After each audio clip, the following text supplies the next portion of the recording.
सही कथन है? पहला कह रहा है साइमन कमीशन लेबर पार्टी द्वारा गठित किया गया था।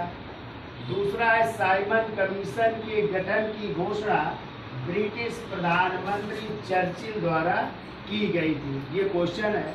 आंसर है एक सही है, दो सही है, दोनों सही है या दोनों नहीं सही है। ठीक है, परीक्षण आप लोग करेंगे कौन सा सही है कौन सा नहीं है। ठीक है, चलिए बहुत से लोग कह रहे हैं ए, कुछ लोग बी, कुछ लोग सी और कुछ लोग डी। चलो विस्तार से चर्चा कर लेते हैं। तो आपको पता है साइमन कमीशन का यदि पूछा जाए गठन कब हुआ था, तो इसका गठन हुआ था 8 नवंबर 1927 को। कब हुआ था गठन?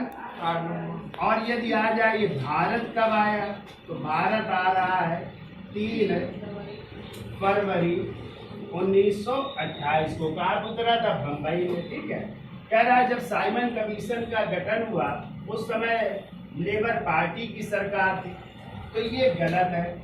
इस समय लेबर पार्टी की सरकार नहीं थी, बल्कि किसकी सरकार थी? कंजरवेटिव पार्टी की सरकार थी। किसकी थी? कंजरवेटिव पार्टी की सरकार थी। तो यानी पहला क्या हो गया? गलत। दूसरा कह रहा है साइमन कमीशन के गठन की घोषणा ब्रिटिश प्रधानमंत्री चर्चिल ने की थी। आप लोग चर्चिल को पढ़ते हैं कब? 1945 में। 44-45 में कौन थे? विंस्टन चर्चिल थे प्रधानमंत्री। तो यहाँ पे सरकार है किसकी? कंजर्वेटिव पार्टी की। और कंजर्वेटिव पार्टी के जो प्रधानमंत्री हैं उनका नाम है स्टैनली गोल्डविन नाम है। क्या नाम है? Stanley Gold Wing. ये क्या है? प्रधानमंत्री है किस पार्टी के? कंजर्वेटिव पार्टी के। तो यानी ये भी गलत हो गया। थोड़ा सा जान लीजिए आप लोग। देखो ये जो आपका साइमन कमीशन था कितने सदस्यीय था? 7 सदस्यीय था। कितने? और 7 सदस्य क्या थे?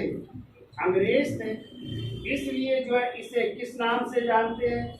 श्वेत कमीशन के नाम से जाना जाता है। ठीक है, और आपको पता है, ध्यान रखिएगा, जो ये 7 सदस्य हैं ये ब्रिटेन की तीनों पार्टी के इसमें सदस्य हैं। तो कौन कौन सी ब्रिटेन की 3 पार्टियां हैं? एक तो कंजर्वेटिव पार्टी है, दूसरी लेबर पार्टी भी यहाँ पे है, श्रमिक दल, और तीसरी यहाँ पे लिबरल पार्टी भी। और लिबरल पार्टी वो कहते हैं उदारवादी दल। और आपको पता है जो इसके अध्यक्ष थे साइमन कमीशन के, उन अध्यक्ष का नाम था सर जॉन साइमन। क्या नाम था?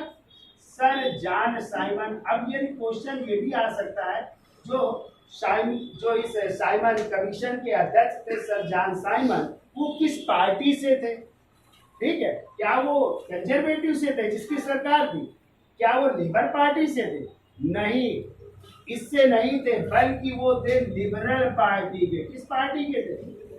लिबरल पार्टी का मतलब है उदारवादी दल से। यानी अध्यक्ष जो इसका है वो किस पार्टी का है? लिबरल पार्टी का। जबकि सरकार किसकी है? Conservative party. यानी यहाँ पे वहां की तीनों जो पार्टियां हैं तीनों के सदस्य। और इसी में एक और सदस्य बन करके आ रहे हैं जिनका नाम है क्लीमेंट एटली। क्या नाम है? तो ध्यान रखिएगा, ये क्लीमेंट एटली जो इस समय किस पार्टी के सदस्य हैं? लेबर पार्टी के सदस्य। ये भी जो है इस साइमन आयोग में सदस्य बन करके आ रहे हैं। और आपको पढ़ाया जाता है, आप पढ़ते हैं कि जब भारत स्वतंत्र हुआ था उस समय ब्रिटेन का प्रधानमंत्री कौन था? तो क्या पढ़ते हो? क्लीमेंट एटली, जो किस पार्टी से थे?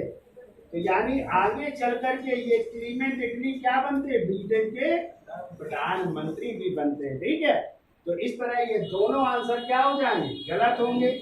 यानी साइमन कमीशन जब गठित हुआ था उस समय किसकी पार्टी थी? सरकार थी कंजर्वेटिव पार्टी। और जब साइमन कमीशन के गठन की घोषणा हुई उस समय ब्रिटेन के प्रधानमंत्री चर्चिल नहीं थे, बल्कि कौन थे? स्टैनली गोल्डविन थे। तो यानी आंसर क्या होगा? डी। दोनों कथन गलत है।